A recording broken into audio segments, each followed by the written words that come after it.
ଆସିଛନ୍ତି। आज गोटे गुरुत्वपूर्ण कथा जे अनुसूचित जाति तालिकाभुक्त होगापाई पछुआ हूँ एकमात्र कारण जी 1000 वर्ष धरिकी पछुआ कारण जो शिक्षा क्षेत्र में अर्थनैतिक क्षेत्र में सामाजिक क्षेत्र में अत्यधिक पछुआ कारण जो जदि पछुआ थी सेटा दिया किंतु ओडिशा क्षेत्र में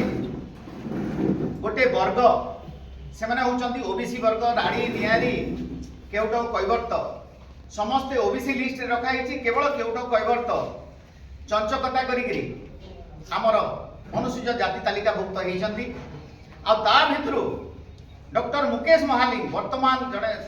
सांविधानिक पदवी रे ministry of health family welfare electronics दायित्व रे अछंती से 2002 मसीह केउट अनुसूचित जाति तालिकाभुक्त होता किंतु 12/7/1988 रे निजको देवार कहीकरी से समय तहसीलदार को ठकीकरी फर्जरी डॉक्यूमेंट देकरी सी कास्ट सर्टिफिकेट नहीं देवार ना 97 रे ठीक सेमती बलांगीर तहसीलदार रू प्रथम थर 12/7/88 रे नेले पदमपुर तहसीलदार रू तापरे 97 रे नेले बलांगीर तहसीलदार रू तापरे 3 रे नेले लोईसिंगा तहसीलदार रू तापरे 23 रे नेले से आगलपुर तहसीलदार रू एपरी 4टा से कास्ट सर्टिफिकेट नहीं चंती देवार ना रे 2002 पूर्व नहीं चंती 2002 परे केउट ना रे नहीं चंती किंतु कथा होची जणे लोक गोटे जाति ही पारे आ जाति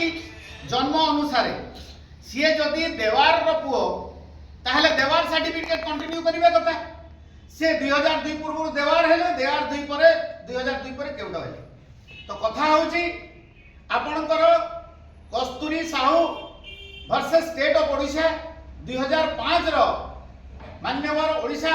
उच्च न्यायालय रे कहि दिचंती जे 2002 पूर्व केउट कैवर्त जहा कास्ट सर्टिफिकेट नै छिंती सेटा होची अवैध अनकॉन्स्टिट्यूशनल आर्बिट्ररी किंतु से चंचकता करी सही समय भितर 88 रु सर्टिफिकेट नहीं करी से पाठ पढ़ा भी कले पीएचडी भी कले एवं लॉ भी कले ता भितर से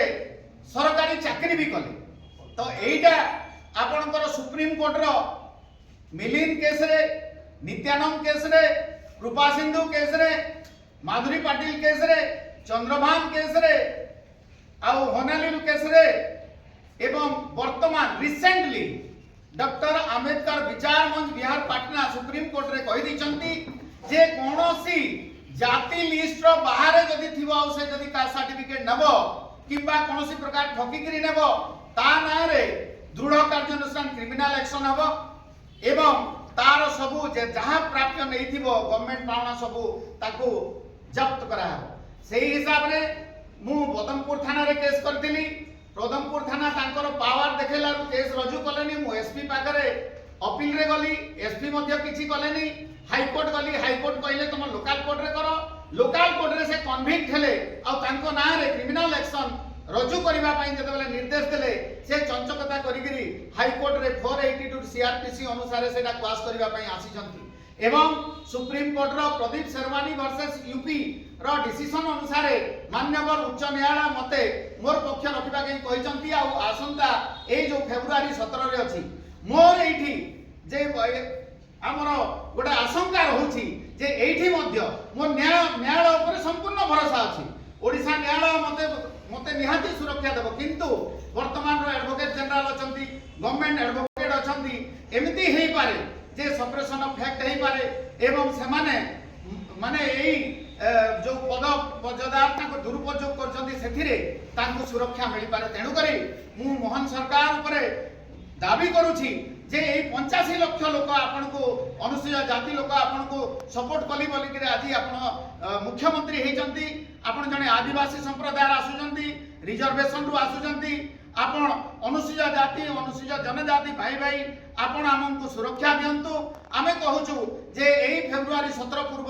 मंत्री पदर बाहर करूँ ना आम न्याय पाइबू ना बोली आम आशंका अच्छी आम दृढ़ दाबी करुचु नहेले आम यही बीजेडी समय आम राजरास्तार बहुत आंदोलन करूँ बीजेपी समय आम दृढ़ आशा अच्छी जे ये आमको न्याय देव सुप्रीम कोर्ट 18/11/2025 रे आमको न्याय देइचंती तुरंत एमानको बाहर करने निर्देश देइचंती किंतु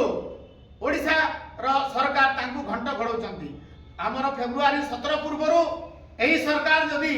मुकेश महालिंग को तांकर पदर न बाहर करती मंत्री पदर न बाहर करती ताहेले निहाती से आगामी दिन रे पंचायत इलेक्शन हेबाकू जाउची आमे बाध्य होकर बीजेपी सरकार अनुसूचित जाति आमे 17-18% जोटा अच्छु समग्र आमे विरोध करिबू।